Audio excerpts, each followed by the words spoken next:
Okey, kita lihat soalannya. Dalam soalan ini, yang soalan pertama ini, latihan refleksi ini, soalannya berkaitan dengan sebatian karbon. Sebatian karbon. Dan untuk soalan pertama ini berkaitan dengan hidrokarbon. Apa maksud hidrokarbon? Dalam sebatian karbon itu terdiri daripada karbon dan hidrogen sahaja. Dan kita ada dua lah, alkana dan alkena. Okey, so dia daripada but 1Na. But 1Na ini adalah alkena. Boleh mengalami tindak balas proses X dan dia akan jadi hydrocarbon Y. Nampak tak ada ikatan covalent double tu. Dia ni double tukar kepada alkana. Kerana kalau kita lihat kat sini ada kumpulan berfungsi ikatan ganda dua antara karbon. Kat sini semuanya ikatan covalent tunggal lah. So prosesnya adalah proses X. Namakan proses X. Proses X adalah penghidrogenan. Okey, ataupun pelajar jawab tindak balas penambahan hidrogen. Kenapa tindak balas ini boleh berlaku? Tindak balas boleh berlaku kerana pada alkena ni ada ikatan ganda 2, kaya dengan elektron. So mudah untuk dia melakukan tindak balas penambahan kerana dengan adanya satu saja sudah cukup untuk memegang karbon ni. So satu lagi boleh buat apa? Dia boleh kongsikan. So tulis persamaan kimia untuk mewakili proses X. Kita ada butena C4H8. Kita tambahkan dengan hidrogen. Dia tak minta, tak nyatakan kat suhu dia 180 darjah Celsius. Mangkin nikel kita gunakan pun tak apa. Ini tak letak tak apa. Dia akan jadi C4H10. Macam tu. Okey. Mudah. Soalan seterusnya berkaitan dengan dia minta huraikan satu ujian kimia bagi membezakan alkena dan juga alkana. Okey. Ada beberapa pelajar dia gunakan ujian kejelagaan. Untuk ujian kejelagaan tidak boleh kerana itu bukannya ujian kimia. Itu secara fizikal kita boleh nampak. Memang melibatkan tindak balas kimia. Tetapi tindak balas kimia itu melibatkan dua-duanya boleh berlaku. Alkena boleh, alkana boleh. Yang kita boleh bezakan melalui pemerhatian fizikal iaitu dari segi peratus jelaga yang terhasil. So, kurang tepat. Jadi, apa yang kita gunakan bila ujian kimia ni, kita pastikan satu tindak balas itu dialami oleh satu bahan itu dan satu lagi dia tak alami. Contoh, kita boleh gunakan air bromin ataupun kita boleh gunakan kalium manganat 7 berasid. Kerana hanya alkena menunjukkan tindak balas yang positif manakala bagi alkana tindak balas tidak berlaku. So bagaimana kita huraikan? Bagus ramai pelajar dia jawab kita alirkan gas sebab butena ini dan juga butana dia wujud dalam keadaan gas. Tetapi kita jawab untuk keseluruhan lah. Biasanya dalam soalan ini dia berikan dalam eksperimen yang kita buat, kita akan gunakan heksena. Heksena ni dalam keadaan suhu bilik dia dalam keadaan cecair. Jadi lebih mudahlah kita terus gunakan kaedah, kita masukkan larutan ini di dalam tabung uji ya. So, kita buat macam ni. Tuangkan 2 cm padu. Cakap larutan larutan X. Kita gunakan simbol X ni merujuk kepada butena. Y itu merujuk kepada butana. Tuangkan 2 cm larutan X ke dalam tabung uji. Tuangkan 2 cm padu larutan X ke dalam tabung uji. Okey, yang kedua. Ini pun ayatnya kurang cantik Pak. Tuangkan 2 cm padu larutan X, terus sekalikanlah dan Y ke dalam tabung uji yang berasingan. Baru sedap sikit. Ayat dia jadi ringkas yang berasingan. Yang kedua, berapa titis air bromin cantik macam ni, dimasukkan ke dalam tabung uji. So maksudnya ayat ni tadi kita dah masukkan, kita gunakan dua tabung uji, masukkan larutan X, masukkan larutan Y, lepas tu kita masukkan beberapa titis air bromin dalam setiap tabung uji itu. So yang ketiga, tabung uji yang mengandungi larutan X warna perang sini air bromin menjadi tidak berwarna. Okey, cikgu sambung bawah sini macam tak berapa cantik sikit tapi itu jawapan dia, tidak berwarna manakala larutan Y tiada perubahan. Macam tu baru lengkap lah. Dia ada bahan kimia yang kita gunakan, air bromin. Ini ialah kaedahnya. Kita masukkan 2 cm padu. Boleh tak nak masukkan selain daripada 2 cm padu? Boleh, tapi syaratnya jangan lebih daripada 10 bila dah campur-campurkan. Katakan kita masukkan 9.8. Jangan masuk 9.8 lah, sebab nanti bila kita campurkan beberapa titis air bromin, mungkin pada pandangan pemeriksa dia dah sampai 10. Kita gunakan, bila kita masukkan, biasa gunakan 2 lah, ataupun di bawah 5. 5 pun boleh, tak ada masalah. Jangan banyak sangat. Okey. Kita pergi kepada soalan D. Isomerism ialah fenomena di mana suatu sebatian, so bila isomer dia ada sama, dia ada berbeza dari segi formula. Okey. Butana mempunyai 2 isomer, lukis semua isomer bagi butana. Okay, butana, alkana, so isomer dia yang pertama yang ini. Okey, yang ini kan ada pelajar namakan, ada pelajar tak namakan. Sebenarnya tak payah namakan. Tetapi pelajar yang tak namakan, cikgu suruh namakan hari tu. Sebenarnya tak payah namakan pun tak apa. Dia tak salah pun tak namakan. Cikgu pun tak tengok sangat dia punya soalan tu sebab dia dah kecil kan dekat handphone cikgu. Jadi ada pelajar, ramai juga pelajar yang namakan. Jadi cikgu bila pelajar tak namakan, cikgu bulatkan macam tu kan. Maknanya dia tak salah sebenarnya, dia betul. Ini namanya ialah butana. Yang lain ni semua ada hidrogen lah. Hidrogennya pelajar jangan lupa. Ini ialah hidrogennya. Nampak Kalau dia alkena, kita boleh pindahkan ikatan ganda 2, dia akan jadi satu isomer yang lain. Tetapi kalau dia alkana, tak boleh lah. Dah tak ada tu, satu lagi bentuk cabang. Cabut satu, letak atas ni. Yang lain-lain yang cabang ni ialah hidrogen. So namanya dia apa? Namanya dia akan jadi 2. Cabangnya ialah cabang metil. Dia punya ninya ialah, rantai panjangnya ialah propana. Macam tu Tapi dalam soalan ni dia tak minta namakan. Jadi pelajar berikan dia dah dapat 2 markah. Setiap satu formula struktur. Okey, soalan seterusnya soalan E. Dalam soalan E ni, dia bagi tahulah hidrokarbon kat atas betul tadi dah bagi tahu. Bandingkan kejelagaan nyalaan apabila butana terbakar dalam udara. So jawapan yang pertama kat sini kita nyatakan mana yang lebih banyak jelaga. So rata-rata betul lah pelajar jawab. Dia kata butena C4H8 terbakar dengan jelaga yang lebih banyak banding butana C4H10.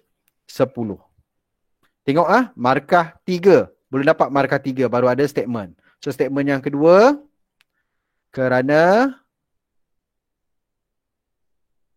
peratus karbon dalam butena lebih tinggi. Statement kedua, markah dia 3, dia kena yang ketiga.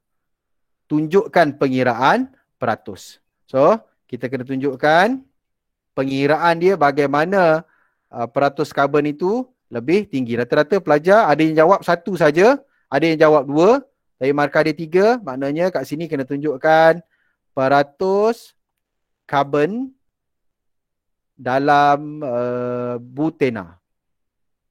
Butena C4 H8 sama dengan 4 darab 12, 48 12 darab 4 sama dengan 48 bahagikan dengan 5 butena 56 darabkan dengan 100 48 bahagi 56 sama dengan ni dia akan dapat 85%. So kena buat pula tunjukkan peratus karbon dalam butana C4H10. So peratus karbonnya sama dengan karbonnya sama 48, tetapi kali ini GCM-nya ialah 58 darabkan dengan 100, jadi akan dapat 82%, lebih kurang macam tu. So kita kena buktikan baru kita dapat 3 markah.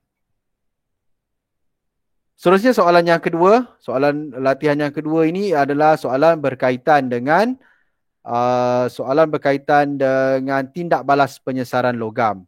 So dia berikan, ini tindak balas penyesaran yang favorite dia berikan antara kuprum dan juga XNO3. So apa yang berlaku ni, pertama dia minta cadangkan larutan X nitrat. So kuprum ni dia boleh sesarkan apa? Dia mesti hanya boleh sesarkan logam yang mempunyai nilai E0 yang kurang negatif berbanding dengan kuprum. So kalau kita lihat dekat dalam carta E0 tu, nilai elektron, kita akan dapati bahawa yang ini adalah argentum nitrat. Yang nilai E0-nya lebih rendah berbanding dengan kuprum. So kalau kat sini kita ada AgNO3. So apa yang berlaku? Kuprum, nombor pengoksidaan kat sini kosong. Kat sini tambah 2. So kat sini kita akan dapat pengoksidaan kerana nombor pengoksidaannya meningkat. Maknanya larutan yang satu lagi ini dia mengalami proses penurunan. Kerana nombor pengoksidaan bagi argentum ini dia berubah macam mana? Dia berkurang daripada kat sini dia positif 1, kat sini dia kosong. Kat sini dia akan jadi Ag lah. Namakan bahan yang dioksidakan. So jawapannya adalah bahan yang dioksidakan adalah kuprum. Dia minta nama. Jawab guna nama. Terangkan. So pelajar boleh jawab macam ni tau. Kuprum. Kenapa kuprum? Kerana kuprum melepaskan elektron. Tetapi biasanya lebih mudah lah pelajar hafal satu lah untuk redox ini berkaitan dengan perubahan nombor pengoksidaan. Jadi selain daripada jawapan yang diterima tadi, kuprum melepaskan elektron, yang biasanya cikgu tekankan suruh pelajar ni bila redox ni dia ingatkan nombor pengoksidaan. Jadi kuprum kerana nombor pengoksidaan. Kuprum meningkat. Kalau pelajar sebut meningkat titik, tak dapat 2 markah.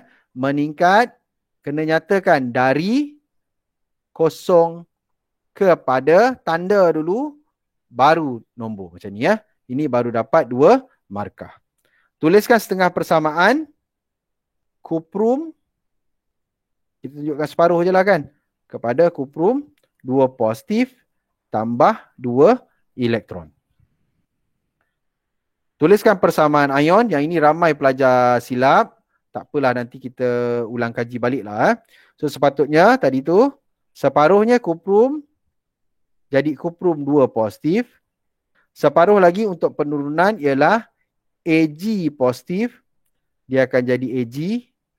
Kita seimbangkan persamaan, dia akan memerlukan 2 lah. 2 Ag Itu yang dekat atas tadi tu. Yang ini. Sebab bila kuprum, dia jadi kuprum nitrat macam ni. Nitratnya ada dua. Kat sini, argentum nitrat, nitratnya ada satu. Jadi kita perlu ada dua argentum nitrat. So kita seimbangkan, dia akan jadi macam tu.